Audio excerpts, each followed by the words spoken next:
Hello everyone, welcome back to our channel BHU वाले। आज इस पीवाई की सीरीज में आपका पांचवा सेट है जिसमें हम लोग देखेंगे हिस्ट्री के क्वेश्चन, जिसमें आपके एंशिएंट, मॉडर्न और मिडिवल तीनों के क्वेश्चन होंगे इस सेट में। इस सेट को स्टार्ट करने से पहले आपको बता दें, हर सेट में आपको होमवर्क क्वेश्चन दिए जाते हैं क्वेश्चंस के लास्ट में, जिसका आंसर आपको कमेंट में देना होता है। तो ऐसे ही जो इससे पहले की सेट हुई है, यानी कि जो हम लोग मॉडर्न हिस्ट्री की सेट को सॉल्व किया था, उसके होमवर्क क्वेश्चंस की तरफ चलते हैं। तो इसका जो होमवर्क क्वेश्चन था, जो आपको 29 नवंबर को कराया गया था, मॉडर्न का PYQ, इसमें आपको हमने होमवर्क क्वेश्चन दिया था, ring of fence policy is related to which of the following, यानी कि जो रिंग ऑफ फेंस की पॉलिसी वो किसके द्वारा लाया गया था, ये आपका होमवर्क क्वेश्चन था। कुछ बच्चों ने आंसर भी दिए हैं। इसका जो आंसर है आपका, ये वॉरेन हेस्टिंग्स है, जो कि भारत का गवर्नर जनरल था 1772 से लेकर 85 तक। ये भारत का गवर्नर जनरल था और इन्होंने इस रिंग ऑफ फेंस की पॉलिसी को लाया है।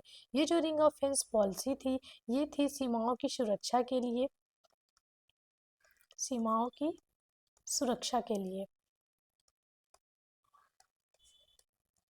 किसके सीमाओं की? तो ईस्ट इंडिया क्षेत्र, ईस्ट इंडिया कंपनी के जो अधीन क्षेत्र थे, ईस्ट इंडिया कंपनी के जो क्षेत्र थे, उनकी सीमाओं की सुरक्षा के लिए इस पॉलिसी के तहत किया जाता था कि जो पड़ोसी क्षेत्र होते थे, पड़ोसी राज्य होते थे, उनके यहाँ जो है कि वहाँ के शासकों के द्वारा बातचीत करके वहाँ पे ब्रिटिश सैन्य की एक टुकड़ी रखी जाती थी, और जब भी उन पे आक्रमण हुआ होता था तो वो उनसे लड़ते थे और उन्हें जो है कि उस साम्राज्य की रक्षा करते थे। लेकिन जो वो टुकड़ी रहती थी, वो ईस्ट इंडिया कंपनी उनका वेतन या फिर खर्च वहन नहीं करती थी, उसका जो खर्च है वो पड़ोसी राज्य वहन करते थे।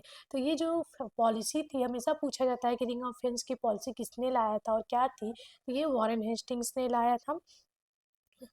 दूसरा हम लोग देखें तो जो आपको दिख रहा है हेनरी लॉरेंस की बात करें तो 1857 के विद्रोह में इनकी एक प्रमुख भूमिका है। और ये लखनऊ में जब 1857 के विद्रोह हो रहे थे, उसी समय इनकी डेथ भी हो गई थी लखनऊ में।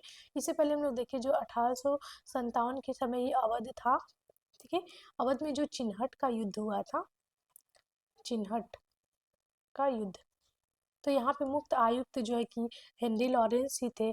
और 30 जून 1857 को ये युद्ध अवध में हुआ था।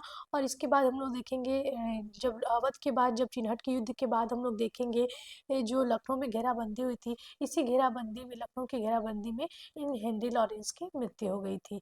ये कुछ इनके फेमस जो फैक्ट थे, जो कि एग्जाम में काफ़ी महत्वपूर्ण है। दूसरा अगर हम लोग बात करें लॉर्ड क्लाइव की, तो ये भी एक इम्पॉर्टेंट हम लोग देखेंगे, बंगाल के गवर्नर जनरल रह चुके हैं। बंगाल प्रेसिडेंसी के गवर्नर जनरल रह चुके हैं, पहले गवर्नर जनरल रह चुके हैं। प्लासी के युद्ध में इनकी निर्णायक भूमिका रही है। इन्हीं की जो है कि नेतृत्व में प्लासी का युद्ध लड़ा गया था, और इस युद्ध में विजय में इनकी एक निर्णायक हुई थी, जो कि 1757 में हुई थी। तो क्लाइव के बारे में और भी बहुत सारे फैक्ट हैं, लेकिन अभी के लिए इतना ही। दूसरा अगर देखें डलहौजी के बारे में, तो डलहौजी के फेमस है तो वो अपने व्यक्तिगत सिद्धांत, वैपगत कह लें या फिर हड़प कह लें, ठीक है, इन्होंने इसके लिए जो है कि फेमस है। पूछा जाता है कि ये कौन लाया था, तो ये डलहौजी, लॉर्ड डलहौजी ने लाए थे। और इसके तहत ये जो है कि भारतीय राज्यों को अपने जो है कि ईस्ट इंडिया कंपनी के क्षेत्र में विलय कर लिए थे। और गोद प्रथा, जो जिनके भी जिस राज्य में राजा के पुत्र नहीं होते थे, तो गोद लेने की जो प्रथा थी, उसको इन्होंने ख़त्म कर दिया था, उसे निषेध कर दिया था। इन्होंने और भी बहुत सारे कार्य किए थे। इनका जो टाइम पीरियड है वो 1848 और 56 है, 1848 से 56 है। और इस टाइम पीरियड में इन्होंने बहुत सारी कार्य किए, जैसे हम लोग देखेंगे डाक व्यवस्था लाया है इन्होंने, टेलीग्राफ को आविष्कार इन्हीं के टाइम हुआ है, टेलीग्राफ लाया है भारत में। रेलवे का जो जाल आज बिछा हुआ दिख रहा है, उसकी शुरुआत इन्हीं के टाइम पीरियड में हुआ है। जो राशनिंग प्रणाली, राशन सिस्टम हम लोग देख रहे हैं, वो भी इन्हीं के टाइम पीरियड में लाया गया। और भी ऐसे बहुत सारे कार्य हैं जिसमें हम लोग देखेंगे अवध का विलय, जो फेमस है, 1857 के विद्रोह का एक प्रमुख कारण है, इन्हीं के टाइम पीरियड में हुआ है। और भी बहुत सारे राज्यों का इन्होंने विलय किया, जो हम लोग लेक्चर लेंगे तो देखेंगे। अवध का विलय भी इन्हीं के टाइम पीरियड में हुआ है। तो ये कुछ इंपॉर्टेंट फैक्ट थे। चलिए आज हम लोग चलते हैं हिस्ट्री क्वेश्चंस की तरफ, जो आज हमारे PYQ सेट के क्वेश्चन है उसकी तरफ बढ़ते हैं। तो जिसमें पहला आपका क्वेश्चन है, निम्नलिखित में कौन सा एक हड़प्पी स्थल नहीं है, यानी कि इसमें 4 ऑप्शन दिए गए, उनमें से कौन सा एक हड़प्पा स्थल से संबंधित नहीं है, ठीक है। ऑप्शन में आपका चन्हूदड़ो, कोट दीजी, सौगोरा और तेसलपुर दिया है, तो इसमें आप लोग देख लें चन्हूदड़ो जो कि हड़प्पा स्थल है, आपको अच्छे से पता है। कोट दीजी ये भी एक हड़प्पा स्थल है, आपको पता है। देसलपुर ये भी एक हड़प्पा स्थल है, आपको पता है। इसमें सौगौरा जो है कि हड़प्पा स्थल नहीं है, ये सौगौरा आपके यूपी में पड़ता है, यूपी के गोरखपुर, यूपी के गोरखपुर में ये सौगरा आपको पड़ता है। और यहाँ से हमें एक ताम्रलेख यानी कि तांबे के पत्र पे लिखा हुआ एक ताम्रलेख मिला है। और यहाँ से हमें अकाल के समय, जो भी अकाल दुर्भिक्ष के समय जो हमें अन्न भंडारण यानी कि अनाज के गोदाम या फिर अनाज के भंडारण स्टोरेज के साक्ष्य मिले हैं, अन्न भंडारण के साक्ष्य हमें सौगरा से मिले हैं। तो ये अगर कहा जाता है कि ये जो कि चंद्रगुप्त मौर्य के समय, वेट,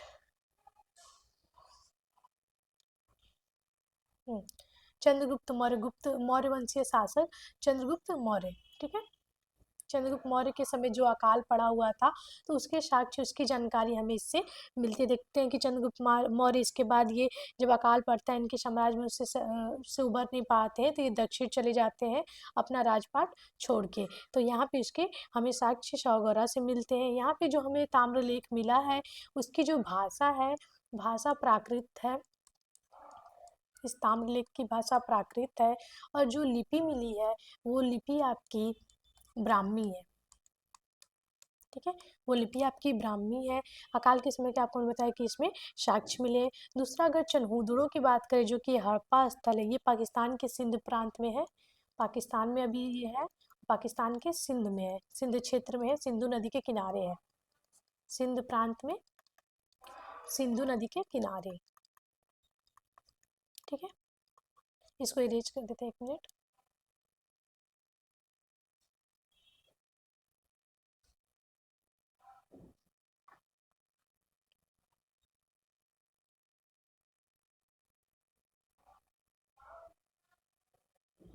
पाकिस्तान के सिंध प्रांत में सिंधु नदी के किनारे ये चन्हूदड़ो बसा हुआ है। और कहा जाता है कि बिना गढ़ वाला एकमात्र हड़प्पा शहर है ये। क्या है? बिना गढ़ वाला एकमात्र हड़प्पा शहर कौन सा है? तो वो चन्हूदड़ो है, हड़प्पा शहर। नेक्स्ट बात करें कोटदीजी, तो ये भी आपका पाकिस्तान के सिंध में है, पाकिस्तान के सिंध प्रांत में स्थित है ये, सिंधु नदी के किनारे, सिंधु नदी के किनारे। यहाँ से हमें परिपक्व और प्रारंभिक, ठीक है, परिपक्व, वेट, परिपक्व और प्रारंभिक हड़प्पा दोनों के साक्ष्य हमें मिले हैं, ठीक है। परिपक्व हड़प्पा और प्रारंभिक हड़प्पा दोनों के साक्ष्य हमें कोटदीजी से प्राप्त होते हैं। दूसरा हम लोग देखें तो ये मोहनजोदड़ो के सबसे नज़दीक है। मोहनजोदड़ो जो कि एक हड़प्पी स्थल है, काफ़ी फेमस है, इसे मृतकों का टीला भी कहते हैं। ये मोहनजोदड़ो के सबसे नज़दीक है कोटदीजी, ठीक है, नज़दीक। दूसरा अगर बात करें देसलपुर, तो देसलपुर गुजरात के कच्छ में, ठीक है, गुजरात के कच्छ में स्थित है, कच्छ जिले में स्थित है। और यहाँ से हमें देखेंगे तो लिपि युक्त मोहरे प्राप्त हुई है, तीन लिपियों से युक्त मोहरे प्राप्त हुई है, 1 मिनट, 3 लिपि युक्त मोहर प्राप्त हुई है। और भी बहुत सारे साक्ष्य, मिट्टी के बर्तन, ये सारी चीज़ें हमें प्राप्त हुई हैं देसलपुर से। तो ये इसका जो है कि सोल्यूशन है, आप लोग पढ़ लीजिएगा। नेक्स्ट क्वेश्चन की तरफ बढ़े तो नेक्स्ट क्वेश्चन है आपका, निम्न में से किस हड़प्पन नगर में जुते हुए खेतों के निशान मिले? काफ़ी फेमस क्वेश्चन है, बहुत ज़्यादा इंपॉर्टेंट है और बहुत ज़्यादा बार पूछा हुआ क्वेश्चन है कि कहाँ से हमें जुते हुए खेतों के साक्ष्य मिले हैं। तो इसका सबसे आंसर जो है वो क्या है? कालीबंगन। कालीबंगन जो कि राजस्थान में स्थित है, राजस्थान के गंगानेर जिला में, गंगानगर जिले में स्थित है, राजस्थान के गंगानगर जिले में स्थित है। और यहाँ से अभी फिलहाल में इसे हनुमानगढ़ कहा जाता है, हनुमानगढ़ जिला जो गंगानगर जिला है, हनुमानगढ़ प्रेजेंट टाइम में, ठीक है, वर्तमान के हनुमानगढ़ में स्थित है। और ये सरस्वती नदी के तट पे थी जो अभी विलुप्त हो चुकी है, कालीबंगा सरस्वती नदी, ठीक है, के तट पर थी। और यहाँ से हम लोग देखेंगे बहुत सारे साक्ष्य हमें प्राप्त होते हैं कालीबंगा से, जिसकी खोज बीबी लाल ने की है, इसकी खोज बीबी लाल ने बीबीलाल ने की है। और यहाँ से हम लोग देखेंगे कालीबंगा से जो सबसे फेमस चीज़ हमें प्राप्त होती है वो है काली चूड़ियाँ। ठीक है, काली चूड़ियों के साक्ष्य हमें यहाँ से मिलते हैं। यहाँ से तो बहुत सारे साक्ष्य मिले, लेकिन जो एक फेमस है आपको हम बता रहे हैं कि काली चूड़ियों के हमें साक्ष्य मिले हैं। जब हम लोग हड़प्पा सिविलाइजेशन पढ़ेंगे तो काफ़ी डिटेल से पढ़ेंगे कि किस जगह से कौन से साक्ष्य मिले हैं। अभी फिलहाल के लिए इतना ही। दूसरा धौलावीरा, जिसके बारे सभी के बारे में हम लोग थोड़ा थोड़ा जान लेते हैं। धौलावीरा जो कि गुजरात के कच्छ में स्थित है, कच्छ जिले में स्थित है। ठीक है, यहाँ से हम लोग देखेंगे तो इसकी जो खोज की है वो जगपत जोशी ने की है। जगपति जोशी ने इसकी खोज की है। और जो है कि जो मोहनजोदड़ो से प्राप्त बड़े नगर मिले हैं, उनमें से एक ये भी है जो एक बड़ा नगर है। हड़प्पा शहर का एक बड़ा नगर है यहाँ से। और यहाँ से जल प्रबंधन का साक्ष्य मिला है। जल प्रबंधन की काफ़ी अच्छी व्यवस्था यहाँ देखने को मिली है। दूसरा, अगर मोहनजोदड़ो की बात करें तो जिसे मृतकों का टीला भी कहा जाता है, मृतकों का टीला कहा जाता है। यहाँ पे स्नानाघर, बड़े स्नान घर, शौचालय, पक्की ईंटों की नालियाँ, ये सारी चीज़ें हमें मोहनजोदड़ो से देखने को मिलती है, जिसकी खोज 1922 में आपकी 1922 में, सॉरी एक मिनट, 1922 में राखल दास बनर्जी ने की थी, जो कि काफ़ी फेमस है। किसने इसकी खोज की थी? तो राखल दास बनर्जी ने इसकी खोज की थी 1922 में। लोथल, जहाँ पे हमें गोदीवाड़ा प्राप्त होता है, विश्व का पहला गोदीवाड़ा, ज्ञात गोदीवाड़ा हमें लोथल से प्राप्त होता है, और ये भी आपके गुजरात में ही स्थित है, गुजरात में ही स्थित है। दूसरा, अगर हम लोग देखें तो यहाँ से सिक्के, मोहरे, ये सारी चीज़ें प्राप्त हुई। इसे मिनी हड़प्पा भी कहा जाता है, मिनी हड़प्पा भी कहा जाता है। ठीक है, नेक्स्ट क्वेश्चन की तरफ चलते हैं। इसका सोल्यूशन है, आप लोग देख लीजिएगा। तीसरा है मृत पट्टिका या फिर मिट्टी के जो है कि मिट्टी के पट्टे। मृत पट्टिका पे उत्कृष्ट सिंह युक्त देवता की कृति प्राप्त हुई है। सिंह युक्त देवता मतलब कि जो मिट्टी पे उत्कीर्णित है, जो उसे कोट किया गया था, तो वहाँ पे सिंह युक्त देवता की कृति कहाँ से प्राप्त हुई है? बनावली से, कालीबंगा से, लोथल से, सुरकोटदा से। तो इसका जो आंसर है वो, इसका भी आंसर आपका कालीबंगा है। यानी कि मिट्टी की, टेराकोटा की जो क्ले थी उस पे, टैबलेट पे हमें सिंह युग देवता की कृति प्राप्त हुई। वो कहाँ से प्राप्त हुई? तो कालीबंगा से प्राप्त हुई। आपको हमने बताया कि ये कहाँ पे है? राजस्थान में है, राजस्थान में। यहाँ से देखिए वृषभ मतलब बैल जो होता है, उस सिंधु घाटी सभ्यता का एक प्रमुख जो है कि पशु भी होता है। तो यहाँ पे वृषभ की ताम्र मूर्ति भी मिली है, तांबे की मूर्ति। ठीक है, ये कालीबंगा से हमें प्राप्त होती है। काली चूड़ियाँ तो प्राप्त होती ही हैं, सिक्के प्राप्त होते हैं, सिक्के के साक्ष्य प्राप्त हुए हैं हमें, मुहर के साक्ष्य प्राप्त हुए हैं, मिट्टी के बर्तन प्राप्त हुए हैं, मिट्टी के बर्तन, और पूर्व और प्रारंभिक दोनों के, यानी कि प्रारंभिक और परिपक्व, ठीक है, पूर्व हड़प्पा और परिपक्व हड़प्पा के भी साक्ष्य हमें कालीबंगा से प्राप्त हुए हैं। दूसरा बनावली का बात कर ले तो ये भी एक सिंधुयुगीन जो है कि स्थल है, और ये हरियाणा में स्थित है, बनावली। और यहाँ की जो खोज की है, खुदाई की है, वो RS बिष्ट ने की है। बनावली की बहुत बार पूछा हुआ है कि इसकी खुदाई किसने की है, तो RS बिष्ट ने इसकी खुदाई की है। यहाँ से हमें मिट्टी का हल मिलता है, मिट्टी के हल का साक्ष्य, मिट्टी का हल का मॉडल कह ले, साक्ष्य कह ले, ये हमें बनावली से प्राप्त होते। मिट्टी के बर्तन भी प्राप्त हुए, घर के साक्ष्य भी प्राप्त हुए, लोहा से पहला कृत्रिम गोदीबाड़ा कह ले, बंदरगाह कह ले, इसके साक्ष्य हमें लोथल से प्राप्त हुए, जो कि गुजरात में स्थित है।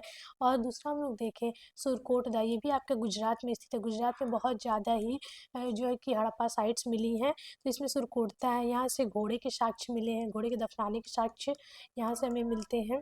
और ये यहाँ से हमें नियमित आवास के साक्ष्य भी मिलते हैं, नियमित आवास, नियमित आवास के भी साक्ष्य हमें सुरकोटदा से मिले हैं। तो कुछ इंपॉर्टेंट फैक्ट्स थे, ये आपकी जो है कि सोल्यूशन आप लोग देख लीजिएगा। चनहूदड़ों के उत्खनन का निर्देशन किया था, जिसके बारे में हम लोग ने देखा चनहूदड़ों के बारे में इससे पहले। तो इसका किसने उत्खनन, किसके निर्देशन में हुआ है? तो इसका उत्खनन JH मैके के निर्देशन में हुआ है। बहुत बार पूछा हुआ क्वेश्चन है, काफ़ी इंपॉर्टेंट क्वेश्चन है।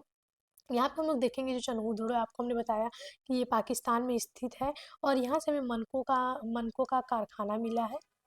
ठीक है, मनकों का कारखाना या फिर निर्माण स्थल भी कहा जा सकता है।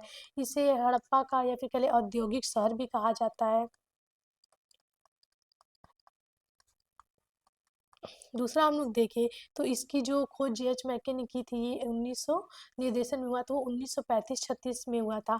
लेकिन अगर हम लोग इसका देखें तो इसको जो खोजा था, चंद्रों की खोज की थी, तो वो थी एन.जी. मजूमदार ने। खोज एन.जी.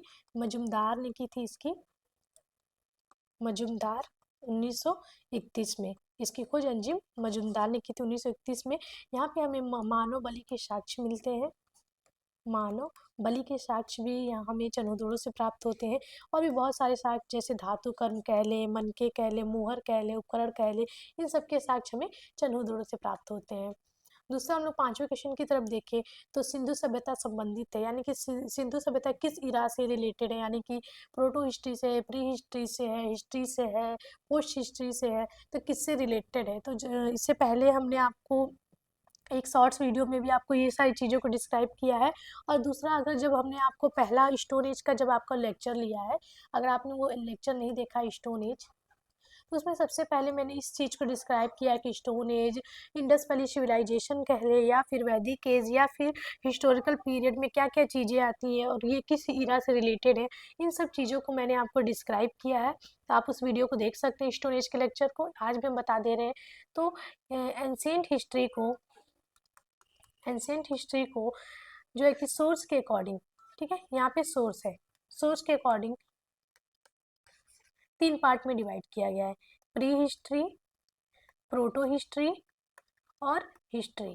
ठीक है, यहाँ पे प्रागैतिहासिक, आद्य ऐतिहासिक और ऐतिहासिक, ठीक है, 3 पार्ट में डिवाइड किया गया है। प्री हिस्ट्री वो हिस्ट्री होता है जहाँ पे हमें सिर्फ आर्काइव, पुरातात्विक साक्ष्य, ठीक है, आर्काइव्स प्राप्त होते हैं यहाँ पे, जिस पे हम सिर्फ आर्कोलॉजिकल सोर्स से हम लोग स्टडी करते हैं। ठीक है, पुरातात्विक साक्ष्य जहाँ पे हमें सिर्फ प्राप्त होते हैं, वहाँ से कोई हमें रिटन सोर्स प्राप्त नहीं होते हैं, तो उसे हम लोग प्री हिस्ट्री बोलते हैं। और इस प्री हिस्ट्री में आता है आपका स्टोन एज। इस स्टोन एज में हम लोग देखते हैं कि हम लोग सिर्फ पत्थरों को, जो भी पत्थर के उपकरण, औजार, और वहाँ पे पत्थरों पे जो चीज़ें लिखी हुई प्राप्त हुई हैं, लिपियाँ, चित्र, ये सारी चीज़ें जो प्राप्त हुई हैं, तो उस पे हम लोग उस आर्काइवल सोर्स से हम लोग जो स्टडी करते हैं, जो इतिहास को पढ़ते हैं, समझते हैं, उसे हम लोग प्री हिस्ट्री कहते हैं। ठीक, और प्रोटो हिस्ट्री में क्या होता है, जहाँ पे हमें पुरातात्विक के साथ साथ लिखित साक्ष्य भी प्राप्त होते हैं। ठीक है, दोनों साक्ष्य हमें प्राप्त होते हैं, लेकिन लिखित साक्ष्य जो है कि पढ़ा नहीं जा सका है अभी तक। जो लिखित साक्ष्य प्राप्त हुए उन्हें पढ़ा नहीं जा सका, या फिर उनकी जो ऑथेंटिसिटी है वो डाउटफुल है, उनके बारे में थोड़ी संदेह है, तो उसे प्रोटो हिस्ट्री में रखा जा सकता है। तो ऐसे हम लोग देखेंगे इंडस वैली सिविलाइजेशन में हमें पुरातात्विक साक्ष्य तो बहुत सारे प्राप्त हुए हैं, जिससे जिससे हम लोग इंडस वैली सिविलाइजेशन को काफ़ी हद तक समझे हैं, उसके इतिहास को समझे हैं। लेकिन जो उसके लिखित सोर्स, जो भी लिपि प्राप्त हुई है, उसे पढ़ा नहीं गया है, हो सके फ्यूचर में पढ़ा जा सके। तो इंडस वैली सिविलाइजेशन और वैदिक एज के भी जो हमें प्राप्त हुए हैं लिखित सोच, लेकिन उस पर कुछ डाउट है, कुछ ऑथेंटिसिटी की डाउट है, तो इसलिए हमने वैदिक एज और इंडस यहाँ पे देखेंगे। तो वैदिक और इंडस दोनों को हम लोग प्री हिस्ट्री में रखते हैं। ठीक है, वैदिक और इंडस वैली सिविलाइजेशन को प्री हिस्ट्री में रखते हैं। इसके बाद, वैदिक के बाद जो भी हमें हिस्ट्री प्राप्त होती है, जैसे कि कहा जाता है कि जो हिस्टोरिकल पीरियड है उसको 600 BC से स्टार्ट माना जाता है, और वहाँ से जो भी रिटेन सोर्स, जो भी चीज़ें प्राप्त हुई हैं, उसको हिस्टोरिकल पीरियड के अंतर्गत रखा जाता है। तो ये आपका था pre history, proto history and history.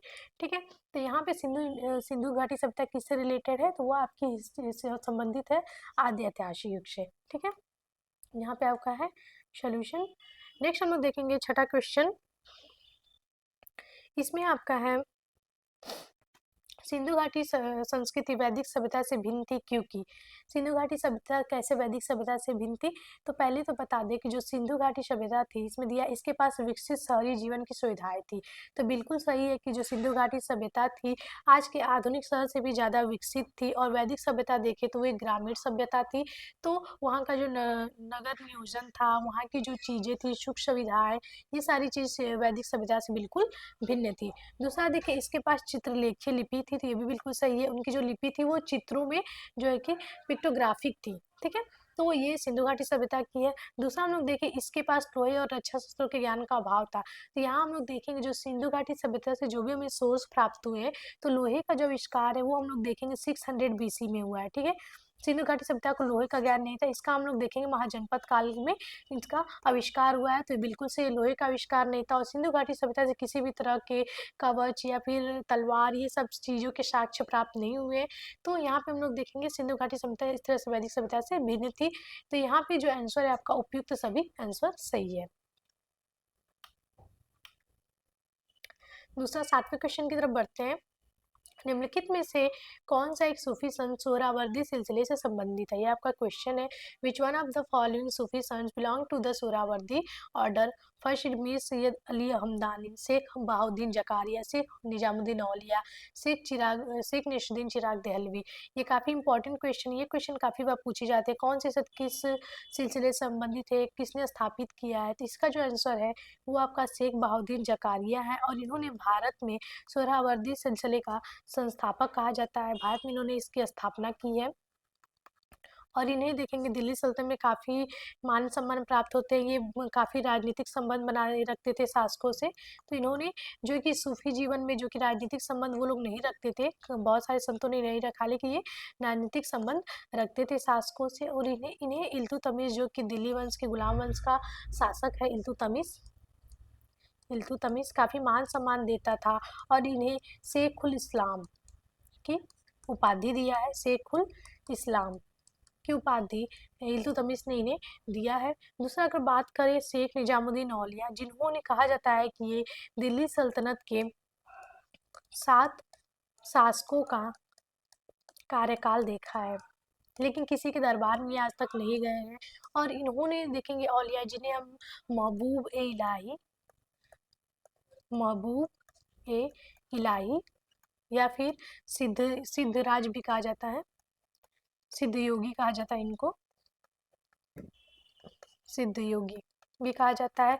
अमीर खुसरो जो कि दिल्ली सल्तनत में काफ़ी फेमस एक इतिहासकार हैं, इन्हीं के शिष्य थे। और इनकी मृत्यु के बाद इन्होंने 8 शासकों का काल देखा, इन्होंने 7 शासकों का कार्य देखा है। और कहा जाता है कि जब इनकी औलिया की मृत्यु हुई थी उसके तुरंत बाद अमीर खुसरो की मृत्यु हो गई थी, और इन्हीं के जो है कि मकबरे के बगल में इन्हें दफनाया गया था। शेख नसरुद्दीन चिराग दहलवी जो कि औलिया के शिष्य थे, और इन्होंने चिश्ती सिलसिले को आगे बढ़ाया है। दोनों लोग चिश्ती संत थे। और दूसरा हम लोग देखें तो ये जो औलिया है, इनका जो मकबरा है वो दिल्ली में है। दिल्ली में इनका मकबरा है, जिसे मोहम्मद बिन तुगलक वंश के शासक मोहम्मद बिन तुगलक ने बनवाया है इनके मकबरे को। और दूसरा अगर देखें इन्हीं के बारे में, औलिया ने ही जो तुगलक वंश का संस्थापक होता है गयासुद्दीन तुगलक, जब उन्हें बुलाता है और वो नहीं जाते हैं, उन्हें दिल्ली खाली करने के लिए बोलता है, तभी ये फेमस कोट है एक आपका, हुनूज दिल्ली दूर अस्त, हुनूज दिल्ली दूर अस्त। तो ये जो हुनूज दिल्ली दूर अस्त कहते हैं, ये इन्हीं का कथन है, फेमस कथन जो अभी कहते हैं कि दिल्ली अभी दूर है, जो हम लोग अभी आम चाल नॉर्मल बोलते रहते हैं, ये शेख निजामुद्दीन औलिया ने ही कहा है। ये आपके क्वेश्चन में पूछा जाता है किसने कहा है हुनूज दिल्ली दूरस्त, तो औलिया ने कहा है। नेक्स्ट क्वेश्चन की तरफ बढ़ते हैं। 8वां क्वेश्चन है आपका, निम्नलिखित में से फारसी भाषा की कौन सी साहित्य कृति सूफी साहित्य की श्रेणी में नहीं आती है? इसमें 4 आपके जो है कि साहित्य दिए गए, कौन सी सूफी साहित्य में नहीं है? तो पहला आपका है फवायदुल फवाद, सियारुल औलिया, मुंतकुल लवाब और अखबारुल अख्यार। तो इसमें अगर आपको इसके जो है कि राइटर्स का नाम पता तो बिल्कुल आप इजी कर सकते हैं।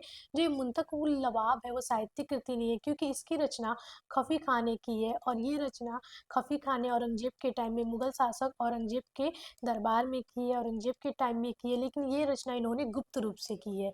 गुप्त रूप से की है, क्यों की है? क्योंकि औरंगजेब जो था उसे इतिहास लेखन बिल्कुल पसंद नहीं था, और उसने अपने अपने दरबार में इतिहास लेखन को बंद करवा दिया था। इसी तरह से इन्होंने जो है कि मुंतकुल लवाब की रचना औरंगजेब से गुप्त रूप में की है, और इसमें औरंगजेब की आलोचना की गई है, उसके समय की आलोचनात्मक वर्णन इसमें है। दूसरा अगर देखें फवादुल फवाद, तो फवादुल फवाद में औलिया की बातचीत का संकलन है, औलिया की बातचीत का संकलन है, और इसकी जो रचना है वो अमीर हसन सिज्जी ने की है। ये पूछा हुआ क्वेश्चन है, बहुत बार पूछा कि इसकी रचना किसने की है, और दूसरा इसमें किसके संकलन है, ये बहुत ज़्यादा बार पूछा हुआ है। सियार उल औलिया की बात करें तो इसका अर्थ होता है संतों का जीवन चरित्र। इसमें संतों के बारे में बताया गया है, सूफी संतों के बारे में बताया गया है, और इसकी रचना आपकी किरमानी ने किया है, महमूद किरमानी। महमूद किरमानी, ठीक है। महमूद किरमानी या अमीर खुर्द गले दोनों एक ही उन्होंने इसकी किया। इसमें देखेंगे चिश्ती संतों के बारे में, चिश्ती संतों का इतिहास भी कहा सकते हैं, चिश्ती संतों का इतिहास, ठीक है। दूसरी आपकी रचना है अखबार उल अख्यार। अखबार उल अख्यार जो कि एक सूफीवादी रचना है, इसमें भी सूफीवाद का जिक्र है, राष्ट्रवाद का जिक्र है। और इसका देखेंगे तो अब्दुल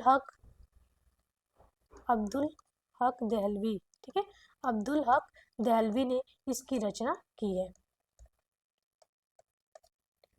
चलिए नेक्स्ट क्वेश्चन की तरफ बढ़ते हैं। इसका जो है कि सॉल्यूशन है। नेक्स्ट 9 नंबर क्वेश्चन, विजयनगर के शासक कृष्णदेव राय ने कौन सा नगर बसाया था? अगर विजयनगर की बात आती है तो कहीं ना कहीं सबको कृष्णदेव राय की झलक आ जाती है, या फिर कृष्णदेव राय सबसे पहले याद आते हैं। कि अगर देखेंगे विजयनगर के शासनकाल में जो सबसे महान शासक थे, सबसे प्रतापी शासक था, वो कृष्णदेव राय था, जिसे आंध्र भोज भी कहा जाता है। इसने बहुत सारी उपाधियां धारण की थी, आंध्र भोज। और सबसे महत्वपूर्ण है विजयनगर में, देखेंगे दिल्ली सल्तनत में एमबीटी यानी कि तुगलक वंश के शासनकाल में तुगलक शासक मोहम्मद बिन तुगलक के टाइम पीरियड में दो नए साम्राज्य बनते हैं, एक विजयनगर और दूसरा बहमनी, ठीक है। उसी विजयनगर की बात कर रहे हैं, उसी विजयनगर के शासक था कृष्णदेव राय, जो कि तुलु वंश का शासक था, ठीक है, तुलु वंश। विजयनगर में 4 तुलु अरिवाड, ये सारे जो है कि संगम, तुलु और अरिवड, ये 4 वंशों ने शासन किया, जिसमें तुलु वंश का ये तीसरा शासक कृष्णदेव राय होता है, ठीक है। इसने क्वेश्चन है कि विजयनगर शासक ने कृष्णदेव राय ने कौन सा नगर बसाया था? चंद्रगिरी, उदयगिरी, नागलपुर, वारंगल। तो इसमें ये नागलपुर है, और ये नागलपुर इसने अपनी माता के याद में या फिर माता की स्मृति में उनके नाम पे जो है कि इस नगर को उसने बसाया था। इसने एक फेमस इसकी रचना है अमुक्त माल्यद, बहुत ज्यादा फेमस है, पूछा जाता है किसने लिखा है, जिसका अर्थ है मोतियों का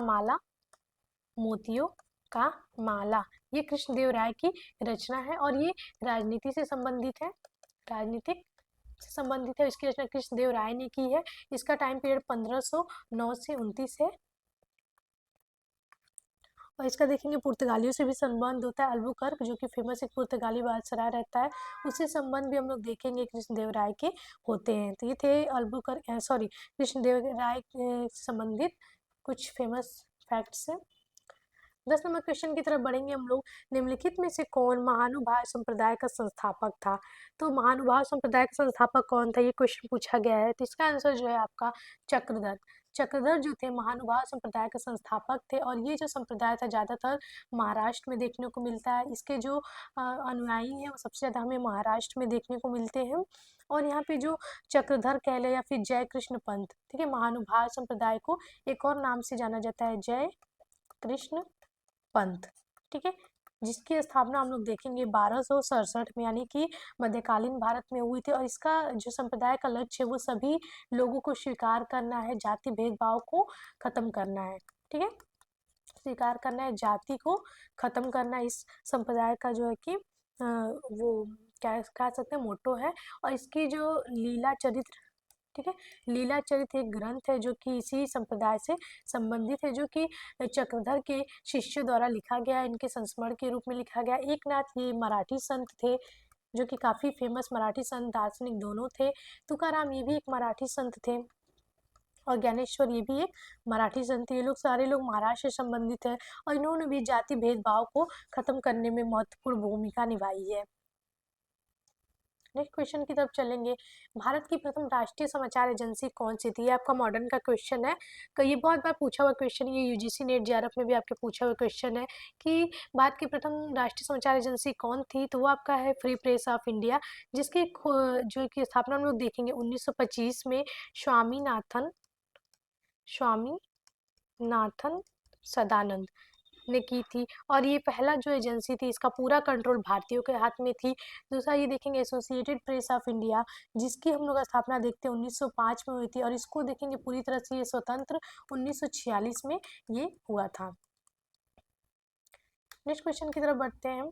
12 नंबर क्वेश्चन आपका, लॉर्ड कॉर्नवालिस के निम्नलिखित सलाहकारों में से किसने अस्थायी बंदोबस्त की प्रस्तावना का विरोध किया था। यानी कि हम लोग देखेंगे जब अस्थायी बंदोबस्त बन रहा था, अस्थायी बंदोबस्त के लिए प्रारूप बन रहे थे, तो लॉर्ड कॉर्नवालिस के कई सारे सलाहकार थे, जिसमें हम लोग देखेंगे ग्रांट थे, शोर थे और फिलिप फ्रांसिस थे। तो इनमें से देखेंगे किसने उनका प्रस्तावना का विरोध किया और किसने एक्सेप्ट किया था। तो इसमें जो ग्रांट है, जेम्स ग्रांट, इन्होंने इसकी प्रस्तावना का विरोध किया था, और जो शोर है, इन्होंने इसकी प्रस्तावना को स्वीकार किया था। ठीक है, शोर ने स्वीकार किया था, ग्रांट ने विरोध किया था। अस्थाई बंदोबस्त जो कि 1793 में ये बंदोबस्त व्यवस्था आई थी, और इसमें हम लोग देखेंगे एक तरह से इसे जमींदारी बंदोबस्त भी कहा जाता है, क्योंकि इसमें ज़मींदारों की महत्वपूर्ण भूमिका रहती है। और इसमें देखेंगे 8/9 भाग जो हमें राजस्व मिलते हैं, लैंड रेवेन्यू मिलती है, वो ईस्ट इंडिया कंपनी का होता है, 1/9 भाग ज़मींदारों को मिलता है। इस बंदोबस्त के द्वारा किया गया था। ये बंदोबस्त मुख्यतः बंगाल के क्षेत्र के आसपास में किया गया था, और इसमें हम लोग देखेंगे बहुत ज़्यादा जो है कि एक तरह से ईस्ट इंडिया कंपनी को लगातार जो है कि आय मिलती रहे, इसके लिए किया गया था ज़्यादातर, और इससे हमें काफ़ी सारे अकाल और बहुत सारी जो है कि इकोनॉमिक सिस्टम को रद्द होते हुए देखा गया है।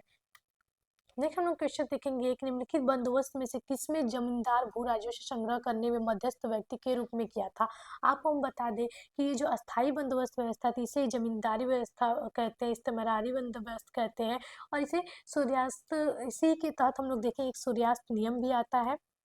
इसी व्यवस्था के तहत सूर्यास्त नियम भी आता है, और ये बंगाल के आसपास क्षेत्र में 1793 में लागू हुआ था। इसमें जमींदारों की महत्वपूर्ण भूमिका होती है। महलवाड़ी बंदोबस्त की बात कर ले तो ये महलवाड़ी बंदोबस्त, आपका महाल मतलब होता है गांव, यहाँ पे आपका महाल का मतलब होता है गांव। तो ये व्यवस्था पूरे गांव के लोगों पे जो कि लागू की जाती थी, और एक जो है कि संयुक्त रूप से इस कर का संग्रह किया जाता था। गांव का मुखिया जो था इसका प्रमुख होता था, और उसे जो है कि टाइम से पूरे कर को जो है कि ईस्ट इंडिया कंपनी को पहुंचाना होता था। और इसे 1822 में यूपी, पंजाब पंजाब और एमपी के क्षेत्रों में लागू किया गया था।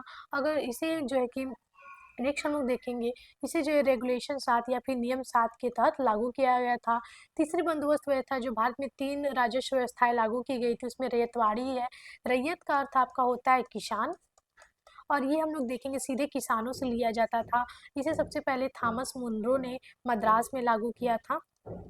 थॉमस मुनरो ने मद्रास में 1820 में मद्रास में लागू किया गया था, और वहाँ पे उस टाइम गवर्नर भी थे। मद्रास, असम और बम्बई के क्षेत्रों में ये लागू हुआ था। और देखेंगे यहाँ पे जो राजस्व होता था वो डायरेक्ट किसानों से लिया जाता था, और वो किसान डायरेक्ट ईस्ट इंडिया कंपनी को पे करती थी राजस्व। थॉमस मुंडो का कथन था जो एंशिएंट लैंड रेवेन्यू सिस्टम था वो रेतवाड़ी ही थी, इसलिए हमें इसी बंदोबस्त को भारत में लागू करनी चाहिए। नेक्स्ट क्वेश्चन की तरफ बढ़ते हैं, जो 14 नंबर क्वेश्चन है, आगरा और फतेहपुर सीकरी दोनों ही लंदन से बड़े हैं, ये किसका कथन। ये फेमस कोट है, बहुत ज़्यादा पूछा हुआ क्वेश्चन है। अगर आप PYQ सॉल्व कर रहे होंगे तो ये बहुत बार UGC, CUT, PG, assistant professor, इन सब में हमें ये क्वेश्चन देखने को मिलता है। तो ये फेमस कोट राल्फ फिच का है, जो एक ही व्यापारी होता है, जो कि मुगल शासक अकबर के टाइम पीरियड में भारत आता है, और भारत के बारे में ये कथन उसने अपने बुक में लिखा है। और पहला ये अंग्रेज व्यापारी था जो कि पहला अंग्रेज था जो कि अकबर के दरबार में आता है 1585 में। बर्नियर की बात कर ले तो बर्नियर जो है कि एक चिकित्सक होता है। तो ये क्वेश्चन पूछ देता है कि ये पेशे से क्या था, चिकित्सक भी है, इतिहासकार भी है, और दूसरा हम लोग देखें तो ये एक यात्री भी है। और जो दारा शिकोह था, शाहजहां का पुत्र दारा शिकोह, उसका कह दे कि निजी डॉक्टर या फिर प्राइवेट डॉक्टर कह ले, चिकित्सक भी था ये। दूसरा हम लोग देखें, इसकी जो फेमस रचना है वो आपका travels in the Mughal empire. बहुत बार पूछा हुआ क्वेश्चन है कि किसकी जो है कि रचना है travels in the Mughal empire, वो बर्नियर का है। और मुगलों के बारे में बहुत सारे जो है कि इन्फॉर्मेशन हमें मिलता है। ये जब लगभग 12 साल तक भारत में रहा था। मनुची की बात करें, मनुची भी मुगल दरबार से संबंधित है, और ये एक तोपची भी था, इतालवी लेखक भी था। ये एक तोपची भी मुगल दरबार में रह चुका है, लेखक भी है, और इटली का था ये। इसकी जो फेमस रचना है वो हिस्टोरिया दी मागोर है, हिस्टोरिया दी मागोर है, जिससे हमें मुगल काल के बारे में बहुत सारी चीज़ों की जानकारी मिलती है और ये बहुत सारी घटनाओं का प्रत्यक्षदर्शी भी रहा है। हॉकिंस जो कि एक अंग्रेज अधिकारी रहता है, जो कि जेम्स प्रथम का पत्र लेके जहांगीर के दरबार में आता है, किस लिए? व्यापार की अनुमति के लिए। ठीक है, नेक्स्ट क्वेश्चन की तरफ बढ़ते हैं। 15 नंबर क्वेश्चन, अलबरूनी जो कि एक मध्यकालीन भारत का इतिहासकार रहता है, कहता है कि अंत्यज जो 4 वर्गों में परिगणित नहीं थे, 8 वर्गों अथवा शिल्पी या व्यावसायिक श्रेणियों से में संगठित थे। निम्नलिखित में से कौन 8 श्रेणियों में नहीं था? यानी कि अपने जो 8 श्रेणी अपने बुक में बताया है उसमें से कौन सा नहीं था? तो इसमें ऑप्शन आपका है चमार, जुलाहा, मछुआ, लोहार। तो इसमें हम लोग देखेंगे जो चमार थे वो तो था ही 8 श्रेणियों में, जुलाहा भी था, मछुआरा भी था, लेकिन लोहार उसमें नहीं था। तो ये अलबरूनी जो कि गजनवी के साथ भारत आया था, गजनवी के साथ ये भारत आया था। इसे बहुत सारी भाषाओं का ज्ञान था, जिसमें संस्कृत कह लें, फारसी कह लें, यूनानी कह लें, सॉरी फारसी, ठीक है, यूनानी, सारी भाषाओं का ज्ञान था। इसकी फेमस बुक किताबुल हिंद, किताबुल हिंद और तहकीक हिंद में हमें ये सारी चीज़ें यानी कि भारत के किताबुल हिंद, भारत के बारे में बहुत सारी इसने जानकारी दी है, समकालीन भारत की बहुत सारी जानकारी दी है अपनी इन पुस्तकों में इसने। तहकीक हिंद जिसका अर्थ होता है भारत की खोज। नेक्स्ट क्वेश्चन की तरफ बढ़े। 16 नंबर क्वेश्चन है आपका, पूर्व मध्यकाल में जातियों का अत्यधिक प्रगुणन अधिकांशतः किस कारण से था? हम लोग देखेंगे पूर्व मध्यकाल आते आते बहुत ज़्यादा नई नई जातियों का उदय होने लगता है, बहुत सारी जातियाँ उभरने लगती हैं। तो उसका मेन रीजन क्या था?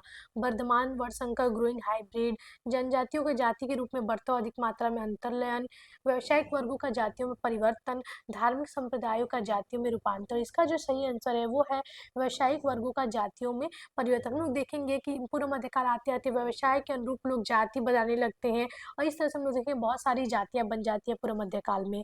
नेक्स्ट हम लोग क्वेश्चन देखें 17 नंबर। तो इसमें कारण और कथन है। तो पहला कथन ये है, चोल मंदिर निर्माण में पल्लव परंपराओं के जो उत्तराधिकारी थे उसे आगे मतलब जो चोल थे वो मंदिर निर्माण में पल्लव परंपराएं थी, जो मंदिर निर्माण की बहुत सारी कलाएं पल्लव काल में उभरी थी, उसको इन्होंने आगे बढ़ाया था। तो इसका जो कारण दिया है वो दिया है कि उन्होंने पल्लव शैलियों का अनुगमन करते हुए अपने राज्य में अनेक एकाश्म मंदिर बनवाए। तो इसका जो ऑप्शन दिया हुआ है कि दोनों सही है और स्पष्टीकरण भी सही है। ए सही है पर आर गलत है और स्पष्टीकरण सही नहीं है। ए सही है, आर गलत है, ए गलत है, आर सही है। तो इसका जो सही आंसर होगा वो आपका ये होगा, क्योंकि देखेंगे जो पल्लव की मंदिर निर्माण की द्रविड़ शैली थी और जो इन्होंने एकाश्म मंदिर यानी कि एक ही पत्थर को काट के जो मंदिर निर्माण बनाने की जो परंपरा स्टार्ट की थी, उसको कहीं ना कहीं देखेंगे चोल भी अपने जो है कि निर्माण कला में आगे बढ़ाते हैं और देखेंगे बहुत सारे हमें एकाश्म मंदिर भी देखने को मिलते हैं। नेक्स्ट हम लोग 18 नंबर क्वेश्चन पे, इसमें आपका है 12वीं शताब्दी के अंत में चालुक्यों और 13वीं शताब्दी के आरंभ में चोलों के विखंडन के पश्चात दक्षिण भारत के राजनीतिक इतिहास को प्रभावित करने वाले 4 राज थे। हम लोग देखेंगे 12वीं शताब्दी आते आते जो जब चालुक्य और चोलों का पतन होने लगता है उसके बाद हम लोग देखेंगे साउथ में नई नई जो है कि मिडवल हिस्ट्री में मध्यकालीन भारत में नए नए राज्यों का उदय होता है, नए नए वंश आते हैं। इसमें हम लोग देखेंगे कौन से थे, तो इसमें हम लोग देखें मध्यकालीन भारत में फेमस जो साउथ में थे वो पांड्य थे।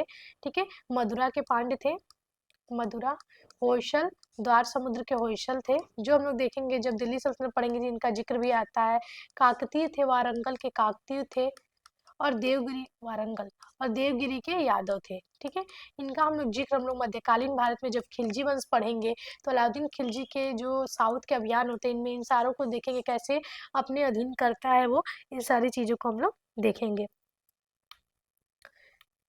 नेक्स्ट 19 नंबर क्वेश्चन, निम्नलिखित में से किसने बादशाह या संप्रभुता को जिल उल अल्लाह की अवधारणा के विपरीत फर ए इज्दी के रूप में परिभाषित किया है? यानी कि हम लोग देखेंगे जो बादशाहत था जिसे वो लोग जिल उल अल्लाह यानी कि ईश्वर की प्रतिछाया कहते हैं, उसकी अवधारणा के विरुद्ध किसने फर ए इज्दी को जो है कि परिभाषित किया है, किसने इस वर्ड को लाया है, किसने इस वर्ड को परिभाषित किया है? तो इसमें बदायूनी, शेख अहमद सरहिंदी, अबुल फजल शेख अब्दुल मुहद्दिस। तो इसका जो है अबुल फजल ने इस जो है कि फरीदी को परिभाषित किया है और इन्होंने अपनी रचना अकबरनामा में बहुत सारी जानकारी मुगल जो है कि काल की दी है और इसके कई सारे इसके 3 पार्ट है। जो तीसरा पार्ट है वो आईने अकबरी कहलाता है, आईने अकबरी, जो कि काफ़ी फेमस है। दूसरा देखेंगे बदायूंनी, तो बदायूंनी भी अकबर के टाइम में थे और ये अकबर की धार्मिक नीतियों के काफ़ी आलोचक है, क्योंकि देखेंगे अकबर जो है कि हिंदू के प्रति भी काफ़ी सहिष्णु रहता है, तो इसकी जो है कि धार्मिक नीतियों की ये आलोचना करता है बदायूंनी। इनकी जो फेमस बुक हम लोग देखेंगे वो है मुंतक उत तवारीख, मुंतक उत तवारीख, ये फेमस रचना बदायूंनी की है और इससे हम लोग देखेंगे बहुत सारी जो है कि जानकारी मुगल काल की प्राप्त होती है। शेख अहमद सरिंदी ये वही है जिसे जहांगीर ने जेल में डाल दिया था, जहांगीर ने जेल में डाल दिया था, कारागार में कर दिया। कभी कभी आता है कि किस जो है कि संत को जो है कि जहांगीर ने जेल में डाल दिया था, तो शेख अहमद सरिंदी थे। तो ये आपका 19 नंबर क्वेश्चन है। यहाँ पे अबुल फजल ने फर्ज ए इजदी की अवधारणा का विकास किया, उसने राजा को ईश्वर का प्रकाश माना। ठीक है, इसका अर्थ है इसने राजा का ईश्वर को प्रकाश माना।